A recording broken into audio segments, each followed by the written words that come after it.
भैया उच वही पैसा खणी आ तो रात जो डोज वठी जाओ।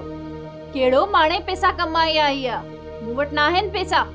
करण चाची पैसा देती है विजा क्वाड़िए में गनो। मूं वट को दुकान आहे छा? मूं वट पैसा किथा आया? छडाण या मुझे ड्रामेबाजी न कर। मुझे खबर है नो तो मुखे सालार खान पैसा अलग नींदो आ तोखे दशकश अलग कराइंदो आ, समझी? खबर आ मुखे। मूं वट 1 रुपयो भी ना है, मूसा घणो बहस न कर। पैसा दे दिया जब तिने तो खणा मा लट हां दिसा दत्तो के हाथ में पैसा हां दे दिया भन्यायो मथो।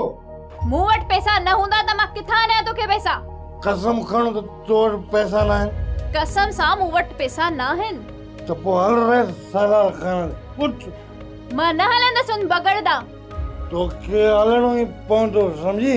मूं कसम खणी छड्यो आहे, मां न वेंदस सालार जे बंगले ते। हलंदो तो जो पीर भी दिसा त कियां न थी हली। हलो गया खुदा जो कोई गैर पे शर्म कर थोड़ी। अल्लाह ने हम रोया की मत हलंदस। जुत्ती पाए जल्दी कर। ना सेतन जुत्ती पाए पंज पैर में चलती मां तो सर उन में हथ विझण सां इलाके जी सियासी धुरन में वॾो गोड़ पइजी वेंदो ऐं सर सोशल मीडिया ते असां जे खिलाफ मुहिम भी हली सके थी। जी सर, मां छापो हणी सालार खान खे गिरफ़्तार कंदुसि। Okay sir. हाणे ख़बर पवंदी सालार खान खे त सोढल कहिड़ी शइ आहे।